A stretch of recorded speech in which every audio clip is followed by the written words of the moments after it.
At 1,800 meters above sea level, Fortress Ellis Park is a headache in more ways than one. Eddie Jones describes Ellis Park as the spiritual home of Springbok rugby, and that is a fitting label for the highest international rugby stadium in the world, some 1,800 meters above sea level. If the altitude isn't enough to unsettle England and other visitors, the aura and hostility of the place are other factors which have troubled South Africa's opponents there over the years. When they line up for Saturday's series opener, Jones' men must confront the weight of history and partisan local fervor, as well as a large, fired-up box side.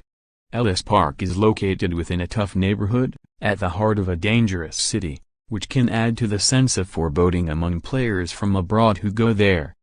The steep stands create a feeling of the crowd towering over the playing surface, creating a type of claustrophobia that is reinforced by the thin air, which leaves players unfamiliar with the conditions gasping to fill their burning lungs.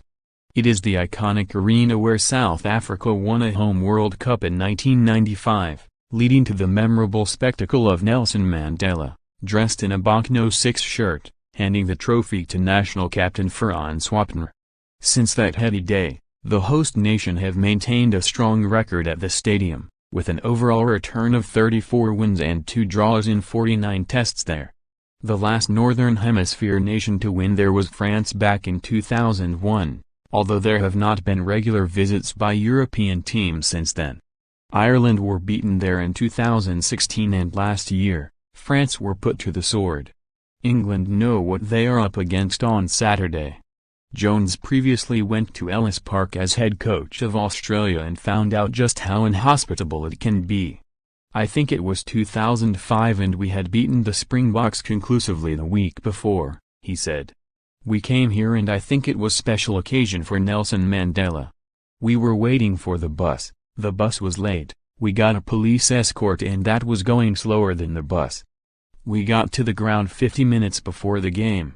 Went out, warmed up and then had a try going through our warm-up. Then we go back and someone was sitting in the entrance to our changing room in a golf cart. It was Nelson Mandela. We couldn't ask him to move, so had to wait patiently and we went into halftime 15 points down. That is part of touring South Africa, you have to be resilient and let the uncontrollables go and get on with it. We have to be ready for everything. It will be hostile but it's fantastic and I am so excited about it. In World Rugby, who do you want to beat? The Springboks at Ellis Park. It is the spiritual home of rugby. Everyone who knows anything about rugby remembers that 1995 World Cup final and the change that had for rugby in the country, as well as the value that had for sport in general. Chris Robshaw was England captain when they last appeared at Ellis Park, 6 years ago.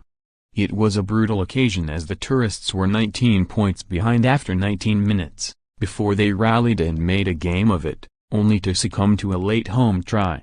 Bar Twickenham, Ellis Park is probably the best rugby stadium I have played in, said the flanker.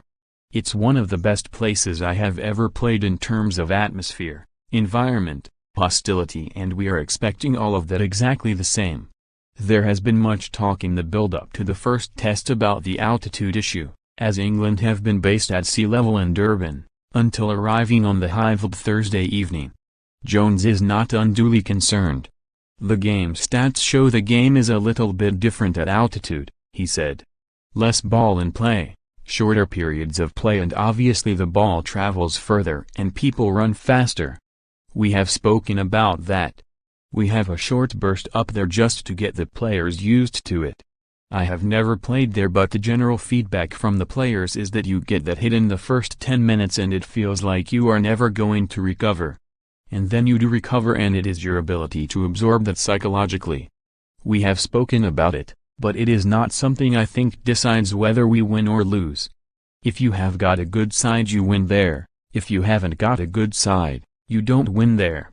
Robshaw agreed that the altitude is a problem early on, but then it is possible to adapt. It hits you and you need to get your second wind quickly, he said. You might be blowing a bit in the first 10 or 15 minutes and you have to recover quickly. Another of the Harlequins contingent, Mike Brown, made his test debut on the Highfield and added, My first tour was at altitude. We played in Bloemfontein in Pretoria. Maybe the ball goes a bit higher and longer and travels through the air a bit quicker, but whoever's playing will set themselves accordingly. All in all, England seem relaxed and excited about the challenge, but Ellis Park will not provide them with a comfortable experience. Perhaps only Cardiff can match the hostility levels that will greet the visitors in this southern cauldron.